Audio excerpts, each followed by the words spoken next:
Remember, I got kicked out of my rental after spending a whole year doing DIYs. The homeowner was selling the house and I had to move out. Today, I'm finally starting the makeover in my new place. Open space that includes the living room, office, and entryway.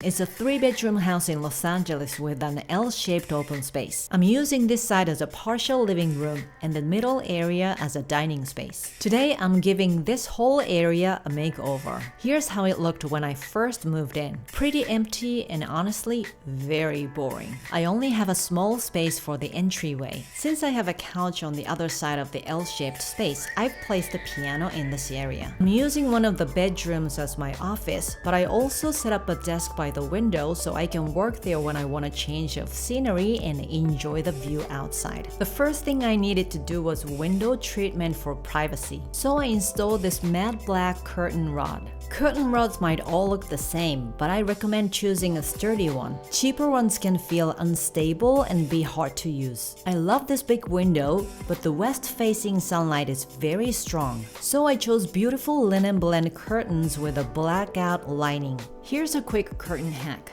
Have you ever opened or closed your curtains and they slide all the way to the end, sometimes even shifting or pulling down the curtain rod? Instead of hanging the curtain on the very last ring, leave the edge off and place one ring outside the bracket. Then hook the edge of the curtain onto that ring and secure the rod. This way, the edge stays in place and doesn't slide. During the day, I still want to work while enjoying the view outside. I wanted some privacy without completely blocking it, but I didn't want to spend a lot on custom blinds for a rental house. So I decided to make simple shades using burlap fabric. It's really easy to make. You just cut the burlap, sew the edges so it doesn't fray, and create loops so the rod can slide through. It gets really dusty, so I had to wear a mask to make them. I got a 1/2-inch wooden rod from Home Depot and cut it to fit the width of the window. Then I just hung it up using hooks. Did you guys know that to install this type of hook, you can actually attach exactly the same hook to an electric driver like this and then screw it in so you don't have to use your hand. Let's try if that works.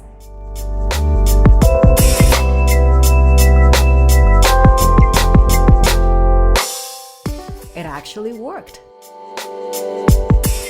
I'm so happy with how it turned out. I can see outside while having a bit of privacy. I really love the color combination of the linen curtains and the burlap fabric, and the best part is I get to enjoy the California blue sky. Now I'm very excited to announce my very first YouTube collaboration with a brand called Hulala Home. They have an amazing selection of standing desks, and they kindly sent me one of them. It's an electric standing desk with storage. It has this beautiful curved design and comes in elegant white oak and a warm acorn finish. And one of the desktops can rotate 360 degrees. I really wanted the moment I saw it. So here are all boxes. I was a bit overwhelmed to receive these gigantic boxes, but I was also so excited. Some of you may know I'm not only an interior designer, but also a professional musician. I'm used to carrying heavy instruments and furniture, so I did most of the assembly myself. But please, if you ever build something like this, make sure to do it with 2 people. They included a very detailed instruction manual, so the assembly was actually pretty easy and straightforward. But since it has electrical components, I just had to be a bit careful with connecting everything. There are drawers and cabinets on both sides, which is amazing.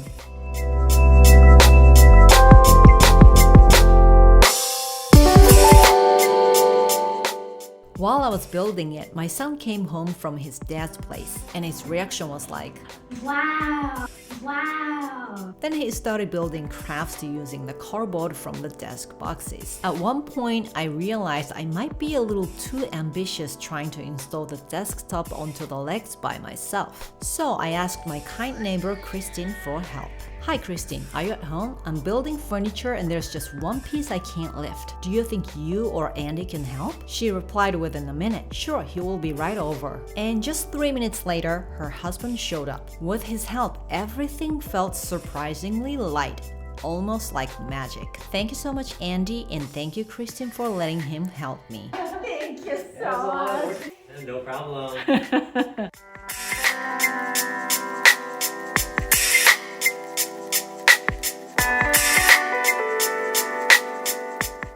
And look how smoothly it moves.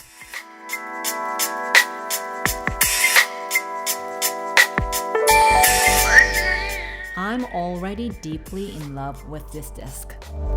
My little guy seems very impressed too. There's also a lot of storage. And I love that I can even store my laptop inside the drawer to keep the desktop clean. I also really like the hidden cable management space because no matter how nice your decor is, messy cables can instantly make everything look cheap. Then I styled the desk with the decor pieces I got.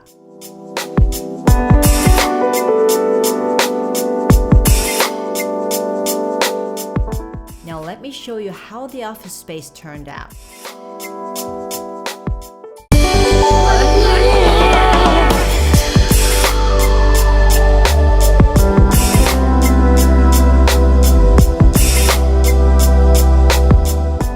I'm obsessed. I really love how it all came together. Working at this desk honestly makes me feel like I've leveled up as an interior designer. And when I get tired of sitting, I can easily switch it into a standing desk. As a designer, I work with a lot of materials and samples, so having this much space is incredibly helpful.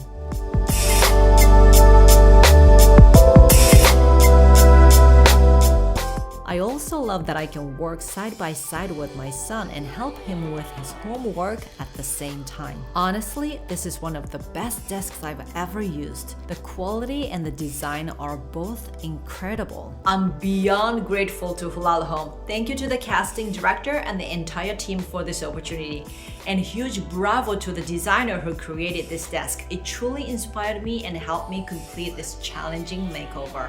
I can't wait to work together again. And for you watching, there's a discount code available, so don't miss this opportunity. By the way, the lamp in the corner is actually a flip I did myself. I had this outdated black floral lamp and decided to give it a fresh, trendy look using an oversized textured salad bowl I found on Amazon. First, I masked the areas I don't want to spray paint using masking tape. For the legs, I taped the sections I wanted to protect and covered the rest with a magazine. Then I removed the lampshade from the wire and cut out the ring part using an oscillator tool. I glued the inner wire to the bowl using construction adhesive and smoothed it out with a wipe for a clean finish. Next, I spray painted the bowl and the legs with my favorite gold paint after peeling off all the tape and magazine.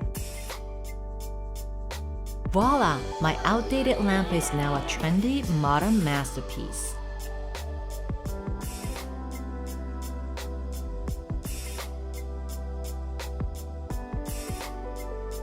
Next, I started decorating around the piano. This open space has no built-in lighting, so for playing piano, I added an arched floor lamp. I changed the legs of the drawer because the original ones looked a little outdated. On top, I hung an original artwork I made. Let me quickly show you how I created it. I first cut the MDF board into a square and marked the center, and cut it into a circle with a router. Then I cut the circle in half. You could just use a sheet of nice wood, but since I had a lot of leftover MDF, I decided to use it and apply ash veneer to it. I applied wood glue on the back side of the veneer using a paint roller. Then I applied it with an iron after it got dried. I put a paper bag over the veneer to prevent it from burning. Then I ironed ash veneer edge banding on the side. I filled tiny gaps between the veneer and MDF with stainable wood filler. I sanded it after the filler got dried. Then I stained it with oil stain. To make the texture part, I mixed water and white glue and soaked a piece of thick fabric in it. I placed the fabric on the other half of the circle MDF board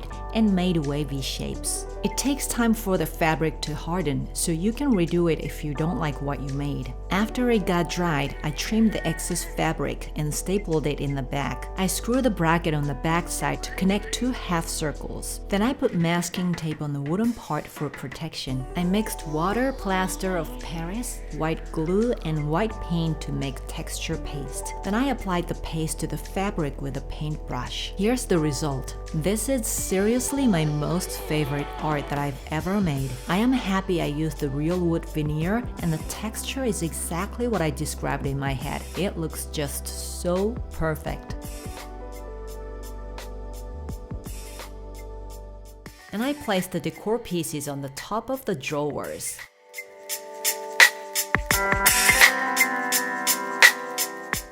This lamp is actually a very simple flip. I removed the original lampshade, made a cylinder out of thick paper, wrapped it with a contact paper, and then added a different lampshade on top. The decor piece I placed on top of the books was also a handmade West Elm knockoff. I just made it with polymer clay.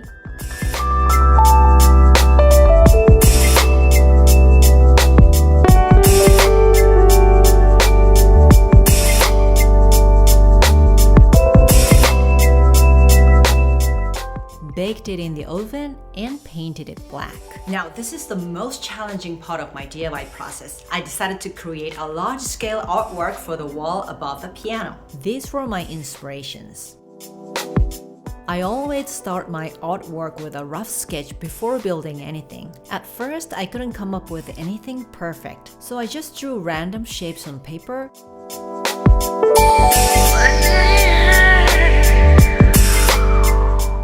Cut them out and rearrange them to try different compositions. After I decided on the shape, I drew it on a large piece of paper.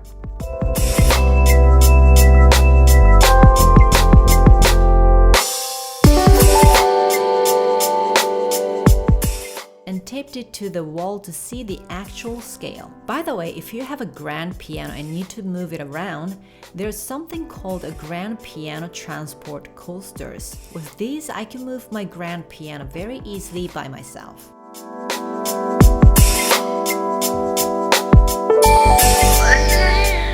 At first, I planned to use foam boards, but when I was looking at the packaging from Hulala Home, I was like, wait, this is it. I used the papers as a template when tracing the shape onto foam board. So I got this new craft tool. It basically melts plastic with heat.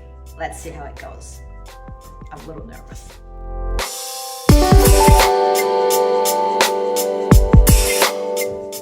It was a bit difficult to get a perfectly straight cut with this tool. I think I could have had more control if I had placed it on the table while cutting. But I actually wanted a rough stone-like shape, so I ended up liking the uneven edges. However, it was a little too rough, so I decided to sand it down. This sanding block is made of sponge, so it's great for creating soft curves. When you wrap sandpaper around it and rub, it sands material quite roughly. But for finer sanding, I soak the sandpaper in water and sand it gently without the sanding block. I used 400 to 800 grit sandpaper. You can see how the sanded side has a softer curve now. I wanted to keep a slightly rough, organic look, so I didn't sand it perfectly smooth. I stopped at a certain point on purpose, since any misalignment would ruin the shape. I placed the paper template underneath and carefully layered the pieces on top. I used construction adhesive to connect the pieces together. Some type of construction adhesive can melt plastic, but this one works for foam board, so I went ahead and used it.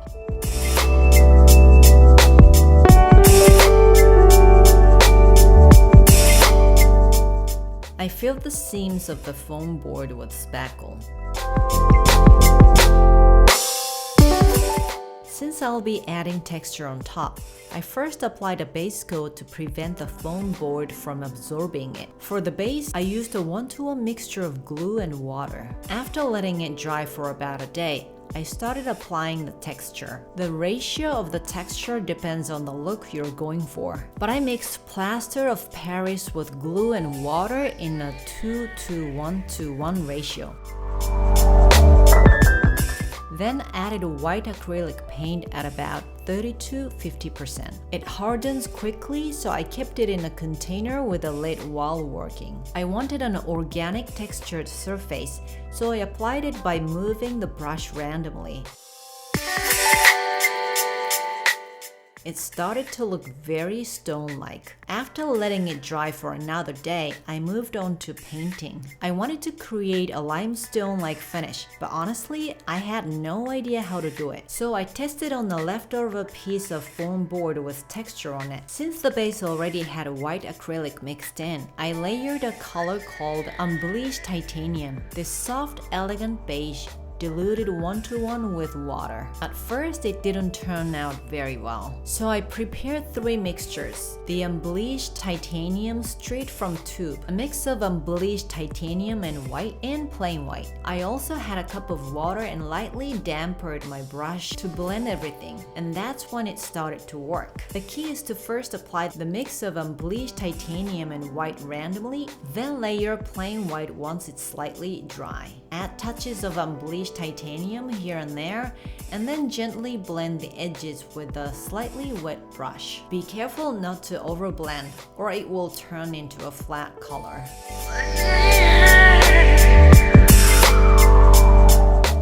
It turned out really beautiful in the end. I attached a leftover MDF board to the back of the artwork using construction adhesive. Then I added hardware and wire so I could hang it on the wall. I threaded a long string through the hooks and tied it in a bow at the top. This way I could easily see where the hooks were when hanging it.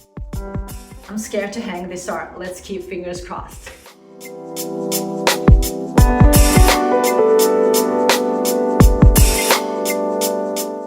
I was honestly surprised by how it turned out. The texture, color, and shape came out exactly how I had imagined. Since the foam board was free and I used leftover plaster of Paris and MDF board, the only cost was basically the paint, glue, and hardware. Now let me show you how the piano space turned out.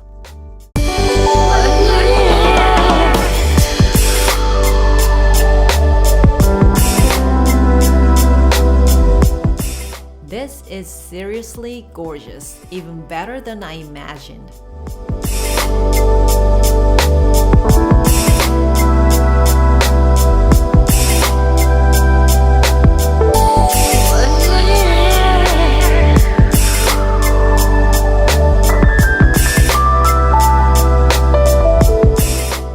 It all came together so beautifully with the shape of the grand piano. By the way, are you stuck transforming your space? I offer online interior design services. Here's how it works. Luxury design doesn't have to come with a luxury price tag.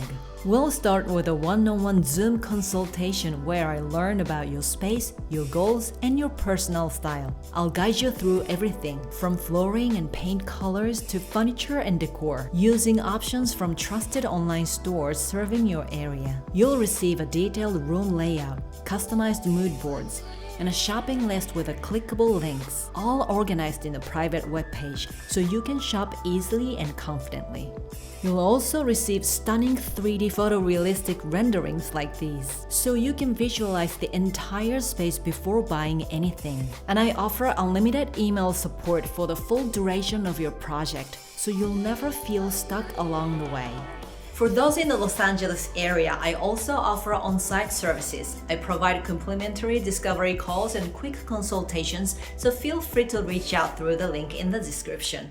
Now let me show you how I designed the entryway. I was previously using the inexpensive shoe cabinets. I don't really like having coats, shoes, or bags out in the entry because it can look messy. There's a closet right behind the entryway, so I decided to get rid of the shoe cabinets completely. I wanted a bench, but I didn't have time to build one. Ideally, I wanted one with storage, but in the end, I went with this bench. I don't like hanging keys on the wall or leaving them on the tray because they would look messy too. Since the desk Lala Home sent me is right by the door, I decided to keep my keys in a drawer. So far, it's been working perfectly. I also really wanted a full-length mirror. When installing an irregular shaped item like this, I recommend drawing the outline on paper first, cutting it out, and temporarily placing it on the wall to check the positioning before installing it.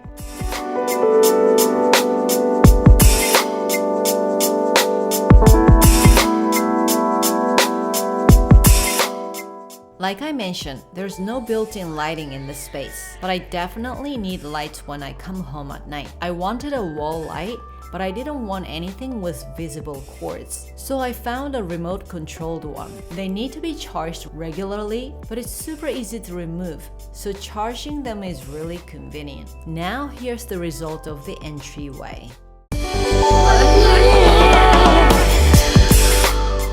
I really love the unique shape, and the dark brown boucle with the deeper tones underneath makes it feel on trend. I really love this unique setup. It's simple, but honestly, it's all I need. And now, this is the full view of the space.